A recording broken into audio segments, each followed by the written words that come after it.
Bismillahirrahmanirrahim. Assalamualaikum warahmatullahi wabarakatuh. Hai semua, apa kabar? Semoga kita dalam perlindungan Allah Subhanahu wa Ta'ala ya. Amin. Perkenalkan, nama saya Putri Cerviani dengan NPM 2286206124 dari Universitas Muhammadiyah Kota Bumi, Fakultas Keguruan dan Ilmu Pendidikan, Program Studi Pendidikan Guru Sekolah Dasar. Di sini saya akan memenuhi tugas dari Pak Ibrahim Fikma yang berjudul Hak dan Kewajiban Warga Negara. Nah, sebelumnya apa sih yang dimaksud hak dan kewajiban? Hak adalah sesuatu yang benar, kepunyaan, memiliki wewenang kekuasaan untuk melakukan sesuatu.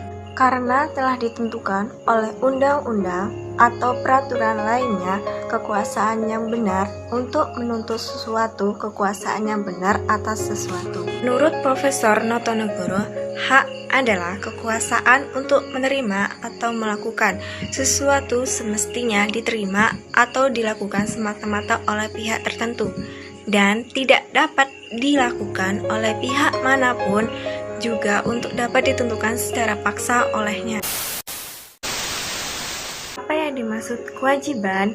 Kewajiban adalah sesuatu yang diwajibkan, sesuatu yang harus dilaksanakan. Hak dan kewajiban warga negara Indonesia. Yang pertama, Indonesia, hubungan antar warga negara dengan warga negara digambarkan dalam Undang-Undang 1945. Yang kedua, hubungan antar warga negara dengan negara. Pengaturan mengenai hak dan kewajiban yang mencakup berbagai bidang. Yang ketiga, hak dan kewajiban warga negara tercantum dalam pasal 27 sampai dengan pasal 34 Undang-Undang Dasar 1945. Selain pasal 27 sampai 24, kita juga bisa melihat hak warga negara itu dalam pembukaan Undang-Undang Dasar 1945. Apa hak warga negara itu? Hak warga negara untuk merdeka, kebebasan dari penjajahan itu adalah hak yang pertama kali kita tuntut dulu pada masa perjuangan sebelum negara ini dilahirkan. Lalu yang kedua adalah pada pasal 6 ayat 1 berbicara mengenai persamaan kependudukan dalam hukum kepemerintahan. Pada pasal 27 ayat 2 mengenai hak atas pekerjaan dan kehidupan yang layak. Pada pasal 27 ayat 3 mengenai hak dalam upaya bela negara. Pada pasal 28 hak berserikat, berkumpul, dan mengeluarkan pendapat. Dan pasal-pasal mengenai hak asasi manusia itu ada di pasal 28A sampai 28I.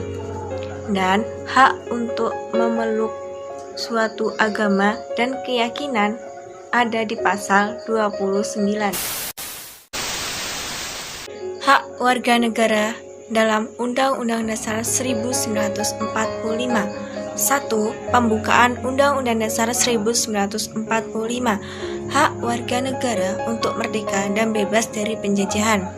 Hal ini sebagai nama diuraikan bahwa sesungguhnya kemerdekaan itu ialah hak segala bangsa. Kedua, pasal 6 ayat 1. Hak warga negara untuk menjadi presiden dan wakil presiden. Setiap warga negara Indonesia berhak untuk menjadi presiden dan wakil presiden. Yang ketiga, pasal 27 ayat 2. Setiap warga negara berhak untuk mendapat pekerjaan dan hidup secara layak di Indonesia dan mengusahakan suatu usaha untuk mencapai tujuan tersebut. Yang keempat, pasal 27 ayat 3. Warga negara Indonesia berhak dan wajib ikut serta dalam upaya pembelaan negara, yang mana pasal ini lebih dijabarkan lagi dalam Undang-Undang Nomor 3 Tahun 2002 tentang Pertahanan Negara.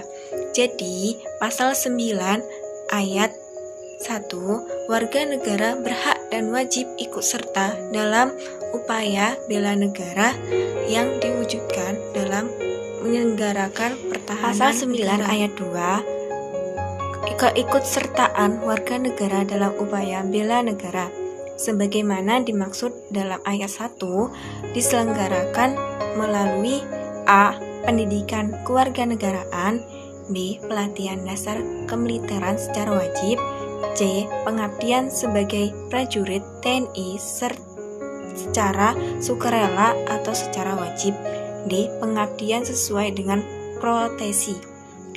Yang kelima, pasal 28. Warga negara berhak mengeluarkan pendapat baik lisan maupun perwakilan, namun atur dalam Undang-Undang Dasar. Contohnya, kewajiban warga negara Indonesia. 1. Setiap warga negara memiliki kewajiban untuk berperan serta dalam membela pertahanan perdaulatan negara Indonesia dari seorang musuh. 2. Setiap warga negara wajib membayar pajak dan retribusi yang telah ditetapkan oleh pemerintah pusat dan pemerintah daerah. 3. Setiap warga negara wajib mengatasi serta menjunjung tinggi dasar negara, hukum, dan pemerintahan tanpa terkecuali, serta dijalankan dengan sebaik-baiknya. Yang keempat, warga negara diwajibkan untuk tunduk dan patuh terhadap segala hukum yang berlaku di wilayah negara Indonesia. Yang kelima, setiap warga negara wajib turut serta dalam pembangunan untuk membangun bahasa agar bahasa kita bisa berkembang dan maju ke arah yang lebih baik. Cukup sekian materi yang saya sampaikan. Terima kasih telah mendengarkan. Assalamualaikum warahmatullahi wabarakatuh.